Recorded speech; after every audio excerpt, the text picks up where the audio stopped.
क्या ढूंढ रहा है नासा समुद्र के गहरे तल में?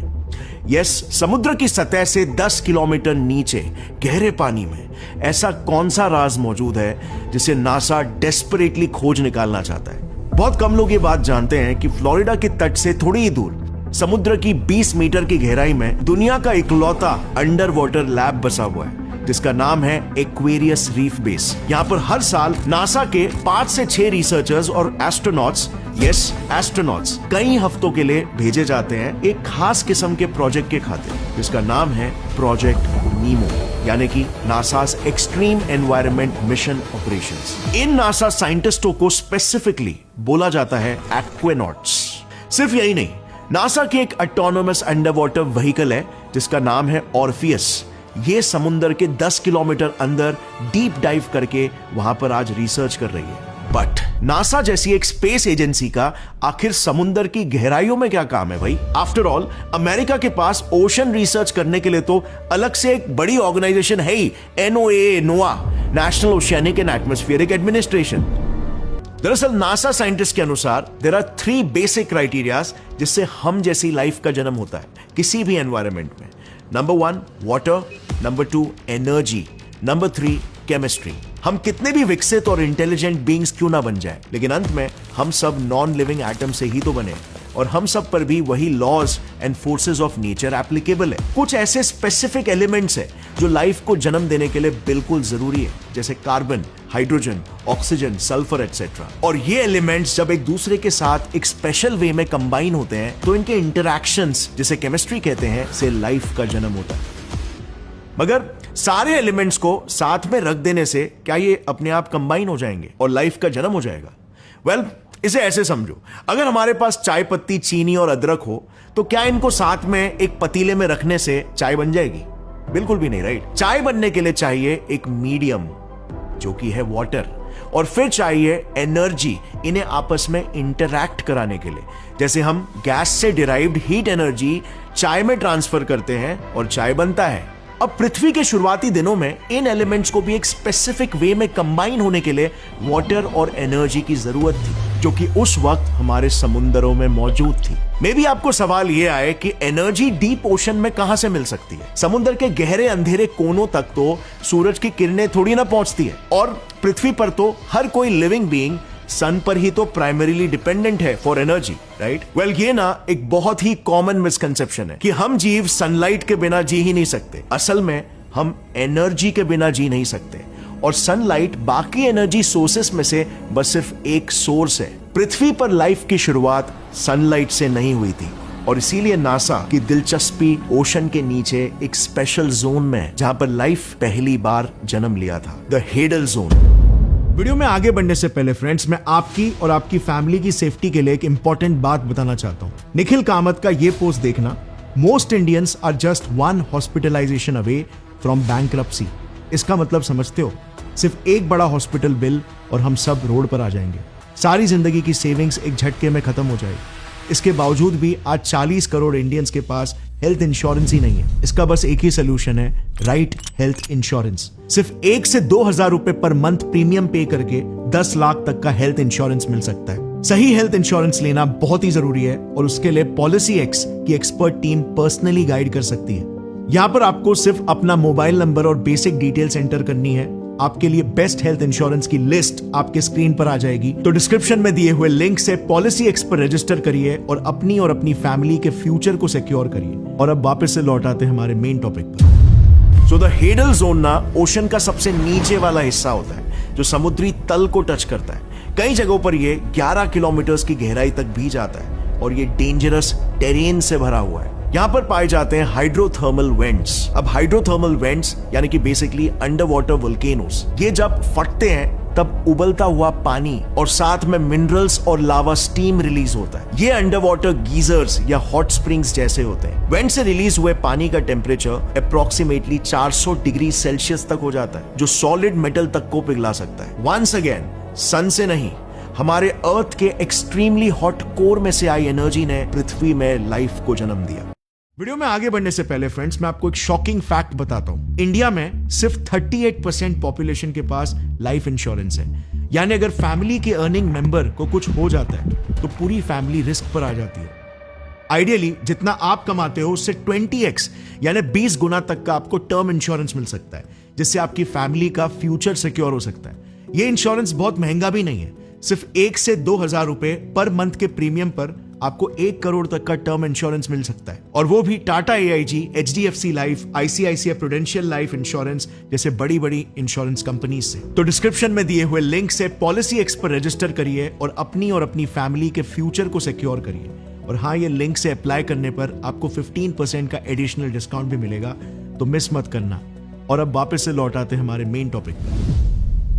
इसी एनर्जी के वजह से सबसे पहले कॉम्प्लेक्स बायोमोलिक्यूल्स जैसे प्रोटीन्स, लिपिड्स, RNA एटसेट्रा बने, जिसने फिर फर्स्ट यूनिसेलुलर बैक्टीरियाज और वायरसेस को जन्म दिया, जो फिर लाखों करोड़ों सालों के म्यूटेशंस और एवोल्यूशन के बाद मल्टी सेलुलर प्लांट्स और एनिमल स्पीशीज में तब्दील हो गए। ऐसे शुरुआत हुई थी लाइफ की हमारे पृथ्वी पर, जिससे इंस्पायर होकर नासा दूसरे गोलों पर भी लाइफ ढूंढ रहा है। मर्क्यूरी सन के बहुत ही ज्यादा करीब है, वीनस बहुत ही ज्यादा एसिडिक है, मार्स को तो ऑलरेडी हम स्टडी कर ही रहे हैं, एंड सो फार वहां पर अब तक कहीं पर भी लिक्विड पानी नहीं मिला है। और उसके बाद वाले प्लैनेट्स वो तो सारे के सारे गैस जायंट्स है, उधर पानी क्या जमीन भी नहीं है। Well, you are right, gas giants तो बिल्कुल नहीं, लेकिन उनके मून्स तो सॉलिड है ना। उन्हीं मून्स में से एक है परफेक्ट कैंडिडेट, यूरोपा।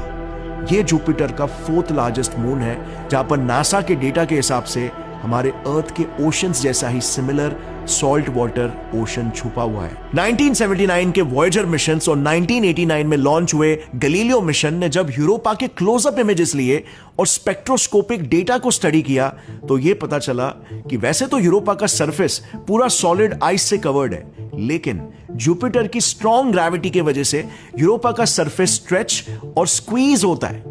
इसे कहते हैं टाइडल फ्लेक्सिंग। अब ये कांस्टेंट पुश एंड पुल की वजह से प्लैनेट का कोर एक्टिव है और इसमें मैसिव जियोथर्मल एनर्जी जनरेट होती है, जिसके कारण सरफेस के नीचे का वाटर लिक्विड स्टेट में ही बना रहता है। और उसके मैग्नेटिक फील्ड के सिग्नेचर्स से यह भी प्रूव हुआ कि वहां पर ग्लोबली सॉल्ट वाटर ओशन मौजूद है। और इंटरेस्टिंग बात पता है, साइंटिस्टों ने यह भी कैलकुलेट किया कि यूरोपा के ओशन में अर्थ से दुगुना पानी मौजूद है। And even as you know, Earth की ही तरह यूरोपा का भी कोर जियोथर्मल एनर्जी से भरा पड़ा है और इनके ओशंस का कॉम्पोजिशन भी बिल्कुल सिमिलर है। और इस वजह से यहां पर भी हाइड्रोथर्मल वेंट्स मिलने के चांसेस काफी ज्यादा हाई है। ऑल्टरनेट स्टडी में यह प्रूव हुआ कि यूरोपा के एनवायरनमेंट में और सरफेस कॉम्पोजिशन में वो फंडामेंटल एलिमेंट्स भी मौजूद है जो लाइफ की बायोकेमिस्ट्री को सपोर्ट कर सके, जैसे carbon, oxygen, hydrogen, sulphur etcetera. और इसी वजह से नासा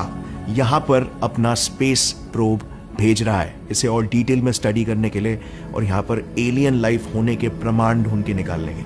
अब ये मिशन ना इतना अमेजिंग होने वाला है कि मैं पर्सनली, जैसे मैंने बताया, 6 सालों से इसका इंतजार कर रहा था। इसे नॉर्मल मिशन बिल्कुल मत समझना, सभी स्पेस एजेंसीज के लिए ये ग्रैंड इंस्पायरिंग मिशन होने वाला है। आपको बस सिर्फ इसका एक अंदाजा देने के लिए हमारे चंद्रयान 3 मिशन से इसे कंपेयर करते हैं, जो कि एक सक्सेसफुल और हाईली सेलिब्रेटेड मिशन था। उसमें मून तक पहुंचने के लिए हमारे रॉकेट ने अर्थ के 5 चक्कर लिए थे, ताकि एक स्लिंग शॉट इफेक्ट के जरिए वहां तक जाने का मोमेंटम जुड़ सके। बट यूरोपा तक जाने के लिए नासा लिटरली, वो गेम हुआ करता था ना पिनबॉल करके, उसमें बॉल कैसे इधर उधर आसमान से गिरे, खजूर में अटके, खाके सब जगह के फटके, वही स्ट्रैटेजी इस्तेमाल करने वाला है।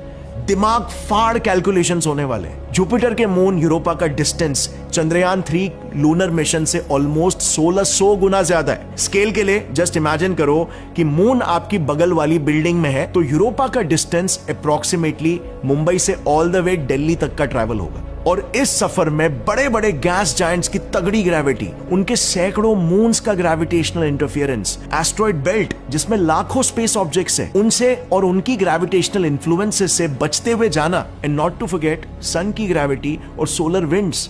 ये सुपर कॉम्प्लिकेटेड मिशन होने वाला है। बोलना क्या, आपको इसकी एक झलक ही दिखा देता हूं। सो देखो, यूरोपा मिशन का फर्स्ट फेज है Europa clipper satellite. Expected timeline ये है कि यूरोपा क्लिपर बस 2 महीनों के अंदर अक्टूबर 2024 को अर्थ से लॉन्च होगा और फिर वो मार्स पहुंचकर उसका स्लिंग शॉट लेकर एक बूमरैंग जैसे अर्थ की तरफ वापस आएगा।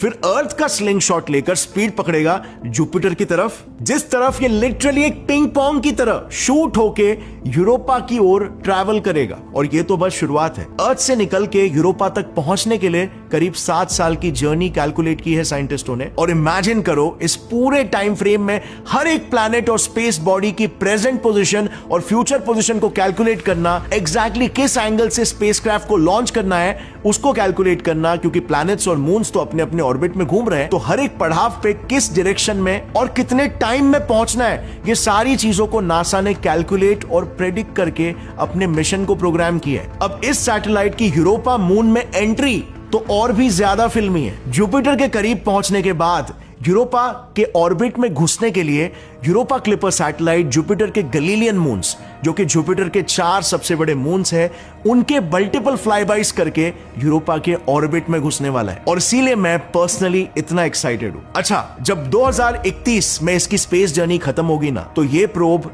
यूरोपा पर वहां की सतह और एनवायरनमेंट को स्टडी करना स्टार्ट कर देगा, जिसके बाद वहां के gravity values, temperature readings, atmosphere, winds etcetera का डेटा ये अर्थ तक भेजेगा। और फिर इसके बाद जो ऑपरेशन होगा ना, वो किसी साइ-फाई मूवी से लिटरली कम नहीं होने वाला है।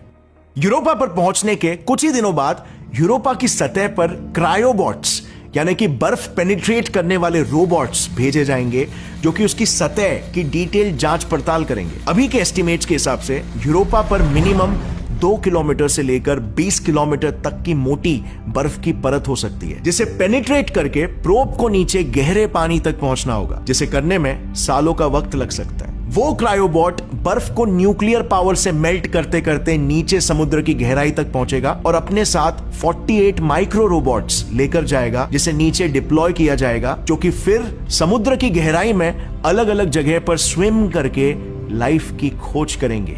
एकदम sci-fi, right?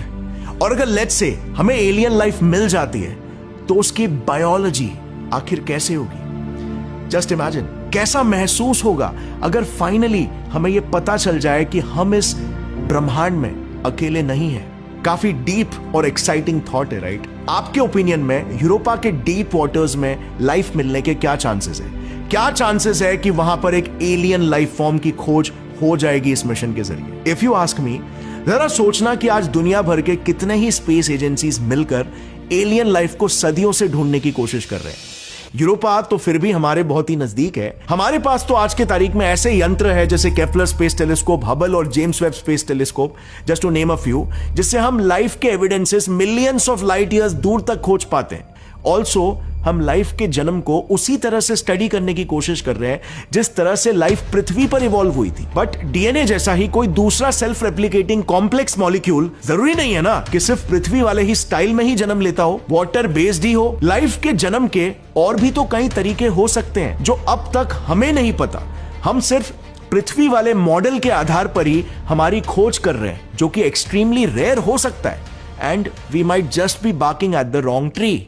But you know what, ये सब कुछ अच्छे से पता होने के बाद भी आज दुनिया के बेस्ट ब्रेन्स, बेस्ट साइंटिस्ट एकजुट होकर अपनी नेशनैलिटीज, अपने रंग, अपने जात, अपने धर्म, अपने सेल्फ डाउट्स सब कुछ बुलाकर कंधे से कंधा मिलाकर उस 1% चांस को सक्सेस में बदलने के लिए जुटे हुए हैं। And this is the beauty of humanity. ये है इंसानियत एट इट्स वेरी कोर, जिसने हमें दुनिया की सबसे आधुनिक सभ्यता बनाई। It is just pure curiosity. और हम ये बात अच्छे से जानते हैं कि इवन अगर हम फेल भी हो जाए, लेकिन ऐसे अनबिलीवेबल मिशंस इंसानी पोटेंशियल का बेस्ट बाहर निकालते हैं। हम इंसानों में बहुत ज्यादा पोटेंशियल जरूर है, लेकिन वो बेस्ट पोटेंशियल बाहर निकालना कोई आसान काम नहीं है। ऐसे क्यूरियोसिटी ड्रिवन रेवोल्यूशनरी मिशंस हमें वो वजूद, वो मीनिंग देते हैं जो हमें आगे ढकेलते रहता है हमारी सभ्यता को बेहतर बनाने में।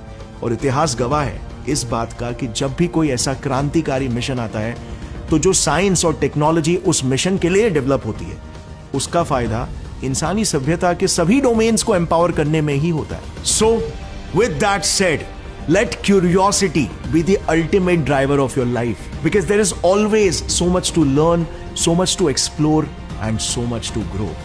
Gaurav Thakur signing off. Jai Hind.